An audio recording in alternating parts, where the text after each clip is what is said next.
नमस्कार, मैं हूं आपके साथ आलोक। और आज टीवी 27 न्यूज़ की इस खास पेशकश में जब खबरों पर पैनी नज़र की बात करते हैं, जब हम बात करते हैं देश सबसे पहले, तो आज सबसे बड़ी जो दो खबरें हैं जिन पर पूरे देश की, देशवासियों की नज़रें हैं, वो हैं राजनीति के जगत से, जब देश के प्रधानमंत्री नरेंद्र मोदी तीसरी बार शपथ लेंगे। और एक खबर और खेल के मैदान से, जब भारत और पाकिस्तान का होगा महामुकाबला, वो भी बेहद दिलचस्प।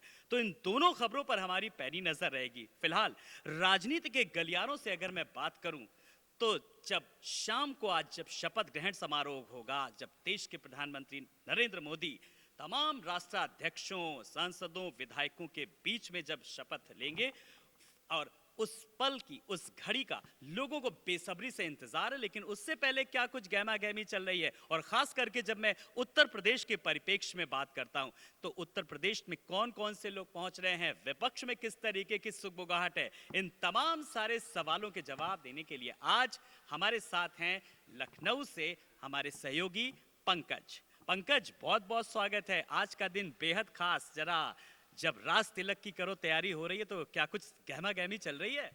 देखिए बिल्कुल इस समय जो है कि राजधानी दिल्ली से लेकर उत्तर प्रदेश की राजधानी लखनऊ तक गहमा गहमी है, क्योंकि मोदी का 3.0 सेशन अब शुरू होने वाला है। चैप्टर ओपन होगा और जाहिर सी बात है, हर बार की तरह अगर जो देखा जाए तो चाहे वो 2014 हो, 2019 हो, इस बार भी मोदी जो अपनी टीम तैयार करेंगे वो बहुत नपी और सधी हुई टीम होगी, क्योंकि इस बार गठबंधन की सरकार है और एनडीए में नीतीश कुमार हो या चंद्रबाबू नायडू हो, जैसे बीजेपी एनडीए को लेकर सबका साथ लेकर के चलती थी, एक बार फिर दिखाई दे रही है। तो कहीं ना कहीं वो झलक दिख रही है।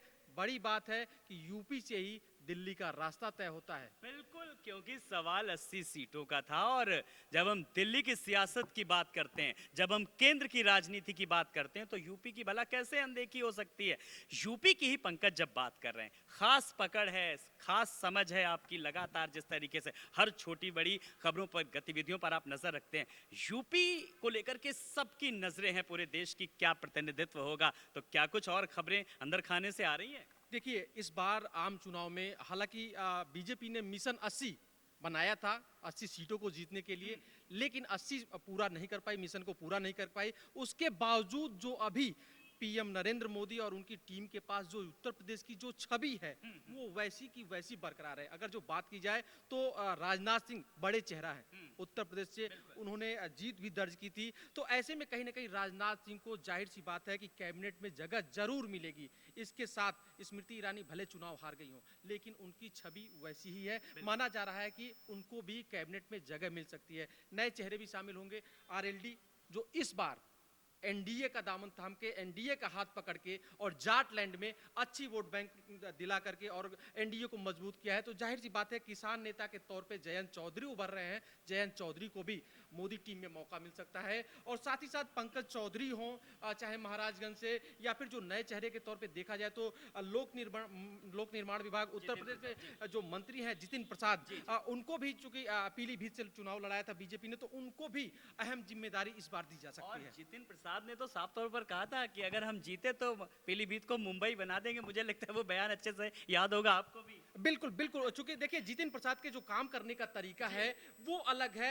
युवा हैं और युवा सोच के साथ डेवलपमेंट को लेकर के चलते हैं। एक समय था कि यूपी की सड़कों को आदमी कहता था गड्ढे वाली सड़क है, लेकिन कहीं ना कहीं जितिन प्रसाद के पास जब ये विभाग आया तो आज यूपी में भी देखा जा रहा है कि फर्स्ट क्लास रोड गड्ढा मुक्त। तो कहीं ना कहीं जिम्मेदारियों को निभा रहे हैं। तो ऐसे जिम्मेदार व्यक्तियों को ही मोदी टीम में जगह मिलती है। तो बिल्कुल, जब हम मोदी टीम की जगह की बात कर रहे हैं, जब हम उत्तर प्रदेश के परिप्रेक्ष्य की बात कर रहे हैं, एक बहुत अहम सवाल जो बहुत गूढ़ता वाला है, पंकज मैं आपसे ये सवाल कर रहा हूं, जब आज देश के प्रधानमंत्री जब तीसरी बार शपथ लेंगे, जब तब वो, लेकिन अगर हम थोड़ा सा पहले जाएं और उस सदन की बात करें, जब बीच सदन चल रहा था, जब नेताजी जो आज हमारे बीच नहीं हैं, उन्होंने भी जब आशीर्वाद दिया था कि तीसरे कार्यकाल में हम आपको देखना चाहते हैं प्रधानमंत्री बनते हुए, वो आशीर्वाद, नेताजी भले ही आज हमारे बीच नहीं है, लेकिन जो आशीर्वाद था आज वो जरूर जहन में है हर शख्स के कहीं ना कहीं।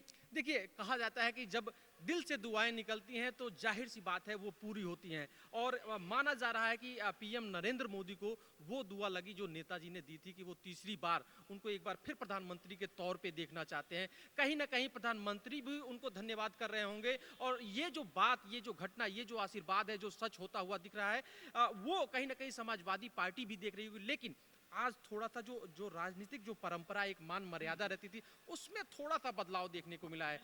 हाँ, वही वही मैं आज देख रहा था कि कुछ चीजें ऐसी थी जो आज इस मौके पर भी, देखिए, विपक्ष की खूबसूरती होती है लोकतंत्र में, अपनी आवाज रखे, अपनी बात रखे, लेकिन किस तरीके से आज जो बयानबाजी भी हुई है, कुछ ट्वीट्स आए सामने कि अभी बधाई नहीं देंगे, पेपर लीक का मामला, ये एक स्वस्थ लोकतंत्र की परिपाटी में मुझे लगता है नहीं होना चाहिए। पंकज जी देखिए, यही यही मैं कहना चाहता था कि जो एक भारतीय लोकतंत्र की एक जो मर्यादा, एक जो परंपरा, जो एक खूबसूरती थी, वो यही थी कि पक्ष और विपक्ष टकराव तो करते थे, लेकिन सबके बीच में मुद्दा होता था जनता का।